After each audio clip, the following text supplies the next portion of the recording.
Hey, beautiful people of the internet, how are you guys doing today? Hopefully great, and welcome back to some Warframe. In today's video, I'm going to be showing you guys how to efficiently go and farm some Syndicate standing.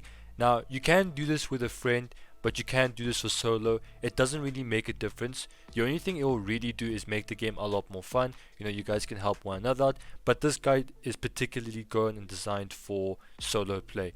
But before I continue with the video any further, let's quickly talk about some merch. So, I have an online merch store. Guys, we're selling caps, hoodies, t-shirts, and a whole bunch of extra stuff. If you would like to support me or the channel any further, go and buy some merch, and don't forget to tag me on my personal Instagram account at OneManArmyYigit or at OneManArmyYigit_merch, and we'll definitely do some shouts. Remember to spot and click the subscribe button for more Warframe videos. And without further ado, let's get this guide on the road, shall we? Now, what I've done is, with the polarity, all I've done is, essentially, I've replaced Rhino's original white polarity with a dash polarity. Adding a dash polarity to Rhino is actually a lot more effective. If you guys would like to see my iron skin build or my raw build, I'll leave a link down in the description, and I'll suggest that particular video to you guys at the top right. So go ahead and take a look. So for our order, I'm going to be rolling around with energy siphon. That way I have continuous energy regeneration throughout the entire mission. Now, the reason why you want this is because when you guys are farming, or when you guys are using my method of farming Syndicate standing, you're always going to be taking advantage of Rhino's Rhino Stomp or his number 4. That way you guys can go and break all the containers without actually going into the room itself. It's a lot quicker, and you know, it's a lot brain dead, so don't have to worry about it, don't have to use your brain too much. And yeah. Next we have Augur Secrets and Intensify for more power strength. Now, for this build right here, you don't necessarily need it, but I do not like wasting out on mod slots or mod capacity. It really bugs me. So I've decided to go and add more Intensify or more power strength. The reason being is because A, while you guys are looking around the tile set, I do not like to get bugged by any enemies whatsoever, and Rhino's greatest strength is his iron skin. And remember, the more power strength you guys have, the more hit points Rhino's iron skin will have. And also, Rhino's Rhino Stomp, or that being his number 4 ability, has more power strength or has more damage output. So it's kind of fun clearing out a room after you pushing one button, because Rhino's number 4 is actually a pretty good room clearer, only for very low levels. So don't expect it to like take out high level enemies, because it definitely won't. Next we have Streamline for more efficiency. Now, the reason why I want more efficiency so we can use less energy, because we will once again be taking advantage of Rhino's number 4. So the less energy we use, the less restriction we will have. Next we have Stretch, Overextended, and Augur Reach for more range. Now, why we want this is because Rhino's number 4 will have much bigger coverage. That way you can take out rooms, or you can break containers from outside of the rooms without you physically going to it. So your Rhino Stomp will have a much bigger coverage. Next, most importantly, we have Thief's Wit, and as the mod's description says, basically it will highlight mods through the environment as well as on the minimap, plus 42 loot radar. Now, this mod right here is actually a little bit misleading in terms of the description.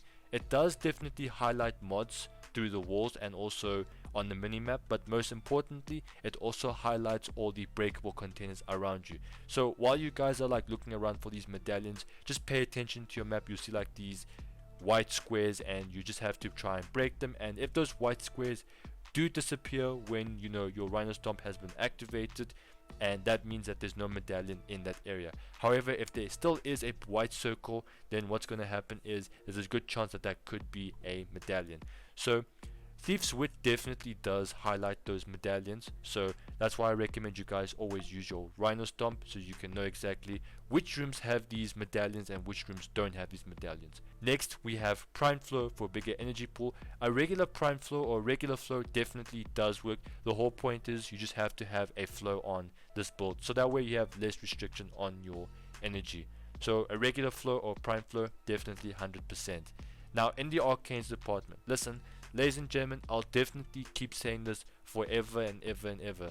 If you do not have arcanes, it is not the end of the world. But in the case that you do have arcanes, here's what I recommend that you guys go and have. So, I have Arcane Guardian for more armor and Arcane Energize so I can replenish my energy. And also, if you guys don't have arcanes, just roll around with, what was it, efficiency and your, what was that thing called, with the generic, so you guys can have continuous energy regeneration and you guys have energy siphoning. So generic plus energy siphon without arcane energize is still relatively good. So as promised, here is the zero Forma version of my Rhino build, and I'm going to be throwing some stuff on the screen, that way you guys don't get confused on what I'm talking about. Now the difference between this build and the previous build is the fact that I am going to be using steel charge instead of energy siphoning, and I'm also going to be taking advantage of my Xless slot. So in this case I'm going to be using Cunning Drift.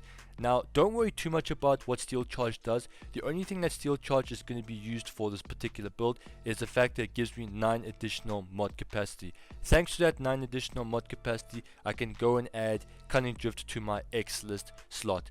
Now if you guys don't want to use Cunning Drift, and remember Cunning Drift does give us additional range, and more range means more coverage. For Rhinos number 4, that basically means that you have a choice between Cunning Drift or Power Drift, and Power Drift does give you more power strength.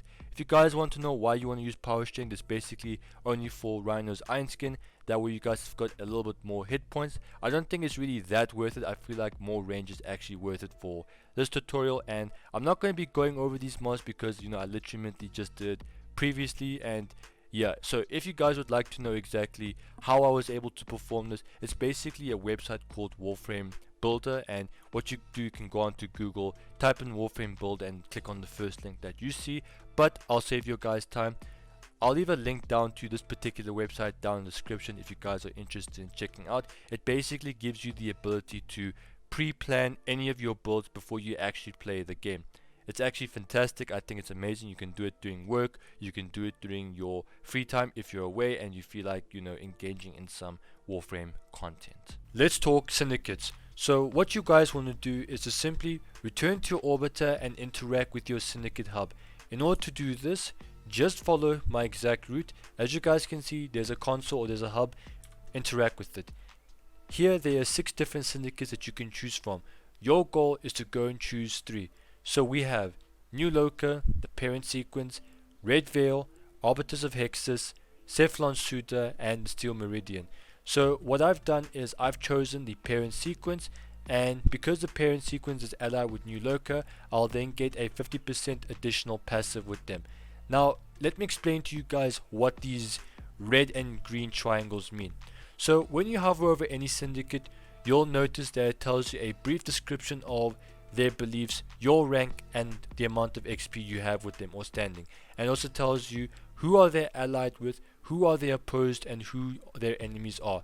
So let's start with the green 50%. So that basically means that any form of XP that I get on the Parent Sequence's behalf, 50% of that XP will then be converted and added to New Loka.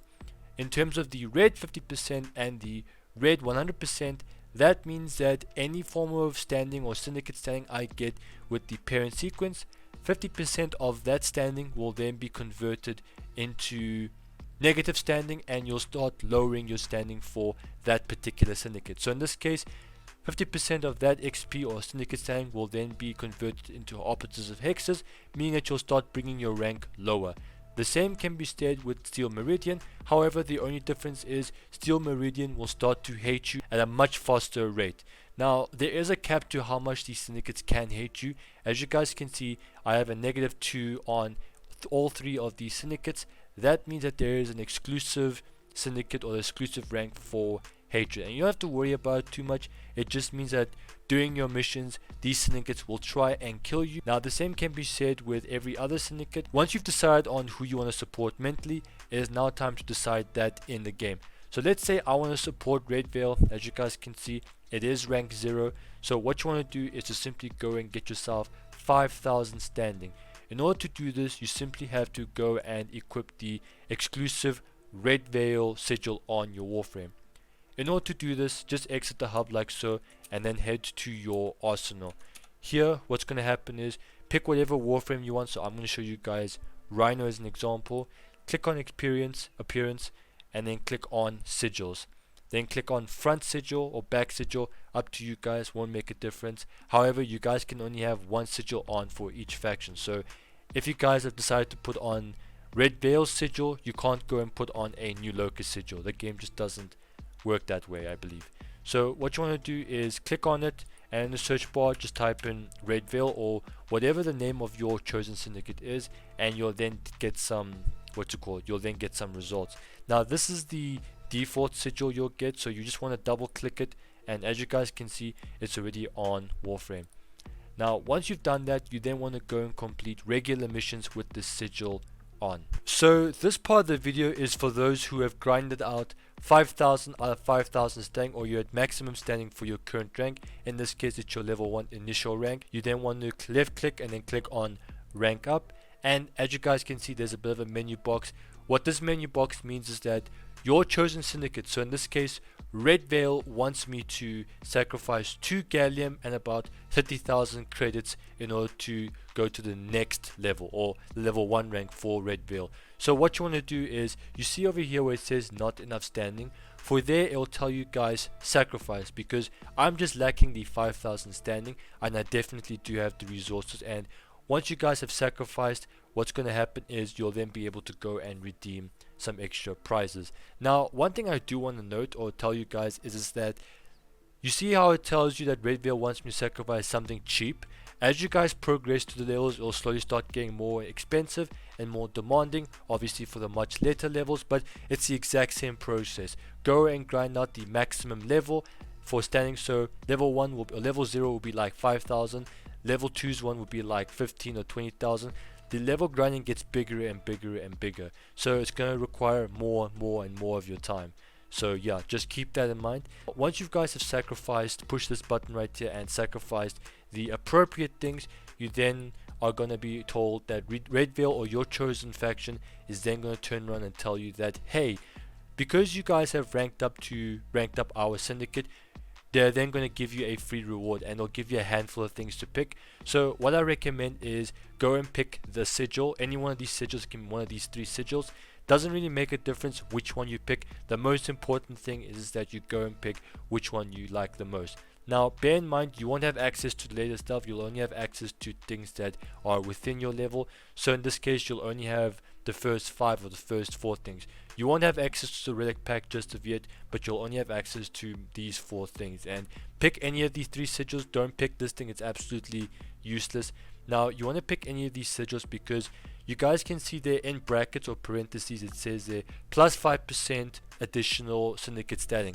What that means is that you'll have, if you guys go and put this sigil on and replace the one that you have initially from Red Veil, that means that you'll gain a lot more, 5% additional standing if you have any one of these 3 sigils. So if you guys get the blade sigil, that means that it's a 5% increase in overall standing. And as you guys start increasing or progressing further, you'll notice that you get the 11%. Always try and get the better sigil all the time, because you know it will significantly reduce the amount of grinding you'll do. So here you have 11% buff, we have an 8% buff, we have a 13% buff, and if you start scrolling even further where you start getting to like rank 5, rank 4 where I'm at, you'll then be able to go and get yourself, you know, a much more potent or a lot more effective sigil. As you guys can see, this is the assassin sigil, and it gives me 15% additional XP or syndicate standing. The same can be said throughout all of the syndicates. They all work exactly the same. The only difference is that each syndicate or faction offers different rewards, different mods, etc, and also some exclusive armor. So once you guys are in the navigation hub, you simply want to click on this symbol. If you guys do hover over it, it'll say syndicate. Click on it and ignore these 2 types of missions. You mainly want to focus on what's below these missions. Now because like I said previously, I am allied with New Loka and the parent sequence, I will have exclusive access to their missions or whatever your faction is. So if I did support Red Veil, I'll have access to Red Veil's exclusive missions, but once again, I'm not level 1, so I don't have those missions. Now remember when I told you guys about the green triangles that says 50% and the red triangles that said 50 and 100%? So that basically means that, okay, let me give you guys an example. Let's say that I want to go and complete the parent sequence interception mission, that being this one right here, and it says that if I complete this mission, I will gain 5,480 standing for the parent sequence. And obviously that 50% means that 50% of that XP is then going to be converted into new locus syndicate, and I'll passively start gaining more and more standing with them. So if you guys complete parent sequence missions, you'll gain some standing with their allies. The same can be said with new loca. Complete a new loca mission, you'll gain some standing as well. Now there's something even further. Now when you guys are playing a syndicate mission, now this can only happen with syndicate missions that have a large tile set. I highly recommend you guys do this tutorial in either a sabotage, a capture, or a rescue, or any mission that you guys can complete a lot quicker with, and you know, has a much larger tile set. Missions like an interception or defense doesn't really do anything, because the whole point of these medallions is to hide them, and these game modes or these mission modes don't really have a large tile set, so it's not going to be in them. So don't bother thinking that you guys can go into defense and like look around and you'll find all 8 of them. The game does not work like that. So what I'm going to be doing is I'm going to go into this mission right here. It's a rescue, and just so that I can get the mission done relatively quick. And funny enough, I do really enjoy these types of missions. I like these exploration types of stuff, and yeah. So I'll tell you guys exactly what you need to do once I'm actually in the mission itself. So see you when now we're in the mission. So what I did was I quickly charged up my energy, so I'm ready for the actual grinding or the exploration. So as you guys can see, I'm in the mission, and pay attention to the map. You can see like these little white squares. Those are basically breakable containers. Now these medallions are actually shown as these white squares. So what you want to do is you want to go around the map and leave literally no stone unturned. So what I do is, because I'm playing as Rhino, I'm going to activate my number 4. That way I can destroy these containers without going to them. Now that's why we've got a lot of range for them, so we can like cover a much larger area. Now if you guys were paying attention to my map, you'll notice that the red square, or the the white square was actually disappeared. If a white square hasn't disappeared, chances are there is a medallion there. Now these medallions look exactly like your syndicate's logo or symbol. Now I'm going to do some editing magic, that way you guys know exactly what to look for. So as you guys can see, if you're paying attention to my map, when I activated Rhino's number 4, you saw that those white squares disappeared. Now when those white squares don't disappear, chances are that is one of these medallions. So you just want to like keep breaking them until you found a container that doesn't break, or a white square that doesn't disappear.